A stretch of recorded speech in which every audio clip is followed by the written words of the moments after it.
Thank you Lord. धन्यवाद धन्यवाद यीशु। Hallelujah, praise the Lord. मैं फिर से आप सबका बहुत ही प्रिय प्रभु यीशु मसीह के नाम में आपका स्वागत करता हूँ, आपको प्रेज द लॉर्ड करता हूँ। और मैं आज जो वीडियो बनाने जा रहा हूँ तो वो है राजेश पॉल, क्योंकि उन्होंने पहले एक स्टेटमेंट दिया कि खरा शिक्षा का प्रचार मत सुनो। अभी प्रभु कहता है कि खरी शिक्षा का प्रचार करो, और ये व्यक्ति कहता है कि खरी शिक्षा का प्रचार मत सुनो। कितना बेवकूफ है। और इसने जो 12 प्रकार की डॉक्ट्रिन रखी है, वो बोलता है कि खरी शिक्षा सिखाने वाले ये चीजें नहीं करना चाहते तो मसीहत में क्या हो जाएगी, मंडली खोखली हो जाएगी या मंडली कुछ रहेगी नहीं। तो सच में राजेश पॉल बहुत ही बकवास प्रीचर, और मेरे को तो नौटंकी प्रीचर लग रहा है ये, क्योंकि इसने जो नौटंकी बात कही है एक मामू जैसी, तो ये कहता है कि उपवास नहीं करना। अरे उपवास अगर प्रभु कहता है तो हम जरूर करेंगे उपवास, लेकिन हाँ कोई व्यक्ति हमको बताता है कि उपवास करो तो व्यक्ति का हम नहीं मानेंगे, हम प्रभु का मानेंगे। पवित्र आत्मा अगर हमको लीड करता है तो हम जरूर उपवास करेंगे, डंके की चोट पे करेंगे। लेकिन प्रभु हमको लीड नहीं करता तो हम बिल्कुल क्या करेंगे, नहीं, उपवास नहीं करेंगे। क्यों? क्योंकि प्रियो आजकल क्या होता है कि आदमी पास्टर, इवेंजिलिस्ट, प्रॉफेट, बिशप, सेंटर होते जा रहा है। वो जब कहेगा तब मंडली क्या करेगी, उपवास करेगी। बहुत ही बकवास प्रीचिंग। और आज अभी जो लेंथ समय चल रहा है, तो उस लेंथ समय में ये जो उपवास करने वाले लोग है ना, पूरी जिंदगी क्या करते, नशा में सांसारिक हरकतें इतनी बुरी तरीके से करते, और ये 40 दिन क्या करते, उपवास करते, खुद को बहुत पवित्र करने की कोशिश करते। लेकिन प्रभु ने क्या ऐसा कहा है, लेंथ समय ही फॉलो करो और बाकी के दिन, यानी आपकी पवित्रता रहती है एक साइड पे, और सिर्फ उपवास करने से प्रभु सुनेगा आपकी? तो भैया उपवास अगर प्रभु लीड करता है तो जरूर करना, लेकिन प्रभु अगर लीड नहीं कर रहा है ना तो बिल्कुल नहीं करने का, और किसी का सुन के तो बिल्कुल नहीं। तो ये बकवास प्रीचर है, ये बकवास प्रीचिंग करता है। दूसरा, इसने क्या कहा, वर्शिप नहीं करना। खरी शिक्षा वाले वर्शिप नहीं करते। अरे खरी शिक्षा वाले बहुत बढ़िया वर्शिप करते, वो भी आत्मा से और सच्चाई से करते, समझे राजेश पॉल। तो वर्शिप मसीह मंथन बैठक डंके की चोट पे करता है, तो और वहां पे म्यूजिक भी बजता है। हाँ, हालांकि नाचना बागड़ना नहीं होता, क्योंकि क्या है, नाचना बागड़ना मंडली में नहीं, टाइम पास करने का बिल्कुल नहीं। टाइम पास करना है तो पूरी दुनिया पड़ी है, टाइम पास करते जाओ। लेकिन प्रभु के मंडली में आत्मा से और सच्चाई से क्या होते, वर्शिप होती है। तो हम भी करते हैं आत्मा और सच्चाई से, खरे दिल से करते, मन से करते, पूरी हमारे क्या करते, जुबान से किसी की नकलबाजी बिल्कुल नहीं करते। हम क्या करते, नकलबाजी नहीं करते। उसने जो किया है वैसा ही हम करेंगे, जैसा दाऊद नाचा था हम भी नाचेंगे, बिल्कुल नहीं, बकवासगिरी। तब दाऊद का क्या था, विजन अलग था। आज जो मंडली का विजन है वो तो नहीं समझ रहा है। मत्ती 28:19-20 वो नहीं समझ रहा है। प्रेरितों के काम 1:8 वो नहीं समझ रहा है तुम्हारे को। तो प्रभु का मकसद क्या है, उस हिसाब से क्या करो, वर्शिप करो, या उसके हिसाब से ही आपको चलना पड़ेगा, ना कि पास्टर से, ना इवेंजलिस्ट से, ना प्रॉफिट से, ना वर्शिप लीडर से मंडली चलेगी, या उसकी तरफ से आराधना ऐसी करो वैसी करो। हम आदमी को सेंटर नहीं करते राजेश पॉल, हम प्रभु को सेंटर करते। तो इसलिए लोग जो सिखाते या ये जो बकवासगिरी करते उनके पीछे नहीं, प्रभु क्या सिखाता है वही आत्मा से और सच्चाई से हम भी वर्शिप करते हैं। और तीसरा क्या कहता है कि दशमांश नहीं देना। ये कौन सिखाता है? कि मसीह मंथन बैठक वाले, खरी शिक्षा वाले। हाँ, अभी ये दशमांश का जिक्र किया है तो भैया पुराना नियम से, क्योंकि ये कानून व्यवस्था के अंडर आता है, तो व्यवस्था तो कलीसिया के लिए नहीं है, कलीसी के लिए तो क्या है, कृपा है, बाय ग्रेस। तो हमको कृपा से ये प्रभु ने सौभाग्य दिया है, तो हम नियमों के अधीन नहीं रहना चाहते, हम कानून को नहीं फॉलो करेंगे, क्योंकि पूरा कानून इजराइल ने कभी फॉलो नहीं किया। पूरा कायदा कानून या नियम शास्त्र इजराइल ने नहीं फॉलो किया, इसलिए प्रभु आ गया और उसने खुद सब क्या किया, कंप्लीट किया और हमारे लिए ग्रेस रखा, हमारे लिए कृपा रखा। तो उस कृपा के अधीन रह के हम जो प्रभु कहता है उसके जरिए ही उसको प्राप्त करेंगे, समझे। इसलिए क्या कहा है, गलती इसका 5वां अध्याय और 4था वचन क्या कहता है, गलती की पत्र, गलातियों का पत्र जो है 5वां अध्याय और 4 वचन क्या कहता है, तुम जो व्यवस्था के द्वारा धर्मी ठहरना चाहते हो, मसीह से अलग और अनुग्रह से गिर गए हो। व्यवस्था के तरफ से अगर धर्मी ठहरना चाहता है तो मसीह से अलग, और क्या हुआ है, मसीह से अलग और अनुग्रह से गिर गए हो। तो हमको दशमांश देकर मसीह से अलग नहीं होना और अनुग्रह में गिर नहीं जाना, नहीं तो खुद की भी बल्ले बल्ले और सबकी बल्ले बल्ले, समझे। तो हमको हमारे आत्मिक जीवन की बल्ले बल्ले नहीं करने की, समझे। तो इसलिए ध्यान में रखना, व्यवस्था के दायरे में आता है दान दशमांश, तो दशमांश हम व्यवस्था के अधीन में रह के नहीं करना चाहते, नहीं तो अनुग्रह से भी गिर जाएंगे और मसीह से भी अलग हो जाएंगे। तो भैया हम दशमांश को नहीं मानेंगे। हाँ, मंडली के कार्यों को बढ़ने के लिए हम दान देते हैं, हम ऑफरिंग देते हैं, हमारी मसीह मंथन बैठक देती है। क्यों?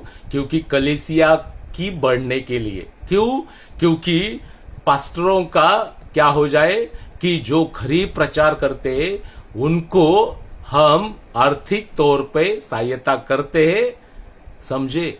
तो मंडली की जरूरत क्या है उसके हिसाब से हम ऑफरिंग करते हैं, लेकिन दान दशमांश का अगर टैग लगाना चाहते तो भैया मसीह से गिर गया है, मसीह से गिर गया है, अनुग्रह से भी गिर गया है। तो ये खतरनाक पाप हमको नहीं करने का, ये शैतान के बहकावे में हम नहीं आएंगे। राजेश पॉल ध्यान से सुन ले भैया, नहीं तो तेरे भी बजेगी और तेरे को जितने भी सुनते हैं उनकी भी बजेगी, और बहुत बढ़िया। क्योंकि प्रगटीकरण में कहा है, प्रकाशित वाक्य में क्या कहा है, वहां पे तो ट्रम्प बजाते जाएंगे, वहां पे तो बहुत है बजाने वाले। तो ध्यान में रख, ये क्या करेंगे, हम ये चीजें नहीं करते। जो वचन के कॉन्टेक्स्ट में वो हम डंके के चोट पे करते, लेकिन अगर वचन के बाहर है तो उसको हम ताड़ लिया ही करेंगे एज पर पॉल के हिसाब से, समझे। और तू क्या कहता है, नाचना। अरे भैया हमको मंडली चलाना है, हमको क्या करना है, मंडली चलाना है, लोगों को बढ़ाना का है, लोगों को खरी शिक्षा टीच करके उनको विश्वासी बनाना है, उनका उद्धार करके प्रभु के नाम में उनको क्या करना है, पिता पुत्र पवित्र आत्मा के नाम में बपतिस्मा देके उनको चेला बनाना है, ना कि धांगड़ धिंगा करना है। धांगड़ धिंगा पूरी दुनिया में भर भर के पड़ा है, टॉलीवुड बॉलीवुड सब में धांगड़ धिंगा बहुत है, वो नहीं करने का। हमको क्या करना है, प्रभु की तरफ से, प्रभु की ओर से जो है वो चीजें करना है। तो भैया असली मकसद को समझो, और ये जो नॉन कॉन्टेक्स्ट जो भी चीजें आपने रखी है 12-13, वो नॉन कॉन्सेप्ट से या वो नॉन जो कंसेप्ट है उससे बाहर आ जाओ। प्रभु क्या चाहता है वो अच्छी तरीके से सीखो। नहीं समझ रहा है तो खरी शिक्षा बैठी है ज्ञान बांटने के लिए, तो उनसे भी ले लो। और नहीं समझ रहा है तो जून में क्या है, जून में हमारी बाइबल ट्रेनिंग कॉलेज 5 दिन का शुरू होने जा रहा है, तो उधर आ और ज्ञान बटोर ले। क्योंकि होशे क्या कहता है, ज्ञान के अभाव से मेरी प्रजा नाश हो रही है। तो तेरे को ज्ञान जो मिला है वो विदाउट कॉन्टेक्स्ट मिला है, तो इसलिए तू क्या कर रहा है, ये बकवासगिरी कर रहा है। तो भैया नाचना नहीं है। और क्या कहता है, म्यूजिक हम क्या करते हैं, म्यूजिक हम मसीह मंथन बैठक वाले बजाते हैं प्रभु की आराधना के लिए, हम बजाते हैं। लेकिन हम क्या करते हैं, बॉलीवुड टॉलीवुड के चाल पे या वो रिदम पे हम म्यूजिक नहीं बजाते, क्योंकि हमको डांस नहीं करना है। अगर यहां पे डांस किया तो प्रभु हमको क्या करेगा, हाँ बोलेगा मैं तुमको नहीं जानता, तो इसलिए डांस नहीं करने का भैया, म्यूजिक बजा के धांगड़ धिंगा नहीं करने का। तो ये ध्यान में रखना है। मसीह मंथन म्यूजिक के तौर पे क्या करता है, एज पर वचन के हिसाब से क्या करता है, अच्छी तरह से वर्शिप करता है, म्यूजिक भी बजाता है। और तू क्या कहता है, आत्मा से नहीं भरना। ये कौन सिखाते, खरी शिक्षा वाले। अरे भैया इफिसियो 1:13 वचन जो है, इफिस 1:13 वचन क्या कहता है, सील लगाया गया है पवित्र आत्मा का हम पे। क्या किया गया है, सील लगाया गया है। अगर तेरे ऊपर स्टैंप लगाया गया है तो अभिषेक की क्या जरूरत है, क्योंकि स्टैंप जब लगाया, जब तूने सुसमाचार सुना, जब तूने देखेंगे इफिसियो इसका 1 अध्याय और वचन 13 क्या कहता है, और उसी में तुम पर भी जब तुमने सत्य का वचन सुना जो तुम्हारे उद्धार का सुसमाचार है, और जिस पर तुमने विश्वास किया, प्रतिज्ञा किए हुए पवित्र आत्मा की छाप लगी है।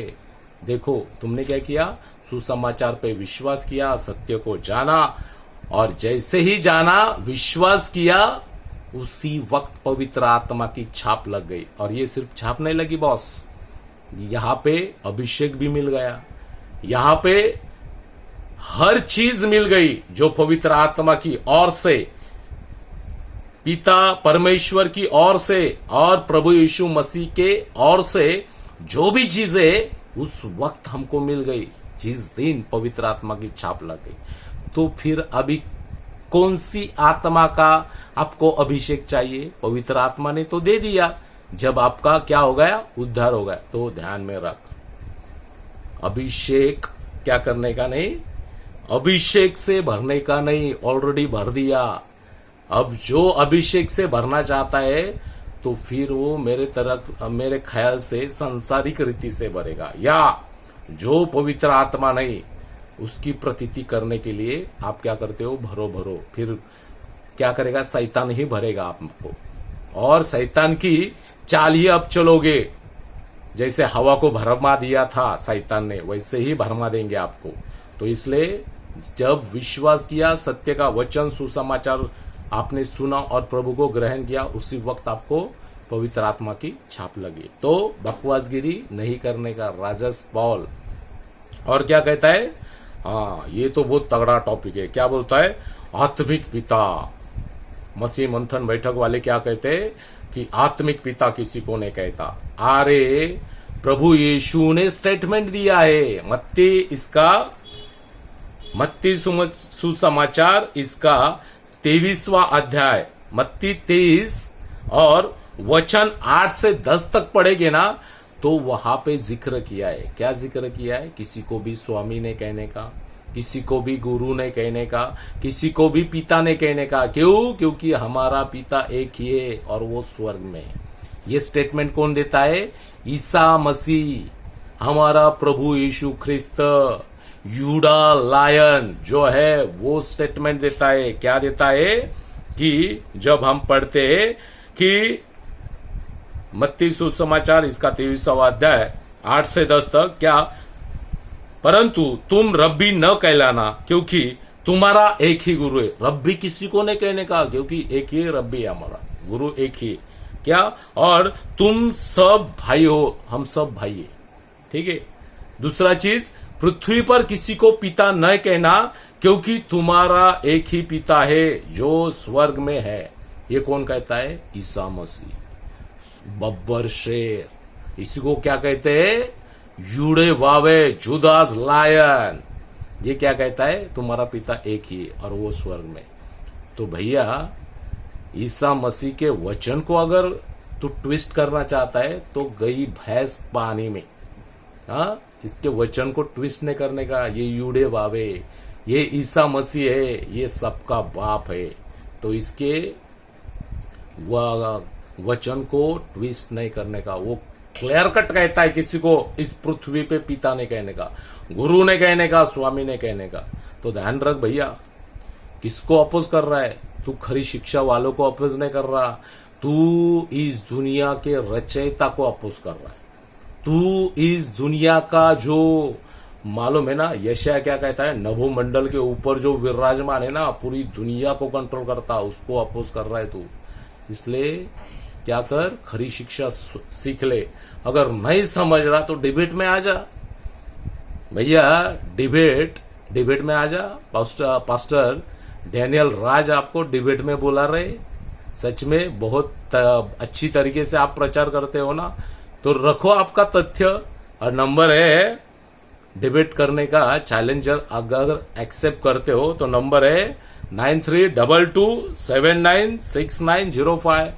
करिए, इस नंबर पे डायल करो ये नंबर और डिबेट के लिए तैयार हो जाओ। बहुत ही आपको नॉलेज है ना, खरी शिक्षा से लड़ने का बहुत शौक है ना आपको, तो डिबेट में आ जाओ। तो भैया क्या करो, ध्यान से सुनो। प्रभु जो कहते हैं ना, वही खरी शिक्षा वाले मसीह मंथन बैठक वाले करते, और पास्टर डैनियल राज वही सिखाते। भैया, ये पास्टर डैनियल राज कौन है मालूम है? ये प्रभु का बहुत बढ़िया दास है। 21वीं सदी का जशार पढ़ के बैठा है आदमी, फिर बाद में तनाक भी पढ़ के बैठा है आदमी, फिर बाद में हनोक की पुस्तक भी पढ़ के बैठा है, और कम से कम 70 से 80 ट्रांसलेशन पढ़ के बैठा है। ये सब पढ़ के बैठा है, और फिर बाद में ये सब पढ़ के निचोड़ रख रहा है हमारे बीच में। तो इसको अपोज जाने के पहले खुद का स्टडी ठीक कर ले। नहीं समझ में आ रहा है तो डिबेट में आ जा, फिर उधर से अच्छी तरीके से तसल्ली कर देगी। और उससे अधिक जानना चाहता है तो फिर आ जा जून महीने में हमारा बाइबल ट्रेनिंग कॉलेज, तेरे को पहला प्रेफरेंस देंगे और तेरे को क्या करेंगे, अच्छी तरीके से तमीज से सिखाएंगे कि क्या चीज है। तो याद रख, राजेश पाउल किसी के खिलाफ बोलने के पहले बाइबल में अच्छी तरीके से पढ़ो, बिरुया मंडली के जैसे जांच पड़ताल करो, सही क्या है झूठ क्या है, और फिर बाद में स्टेटमेंट रखो। तो प्रेज द लॉर्ड, कुछ तो भी सीखो। राजेश पाउल सीखो, अच्छी तरीके से सीखो। Bye, praise the Lord.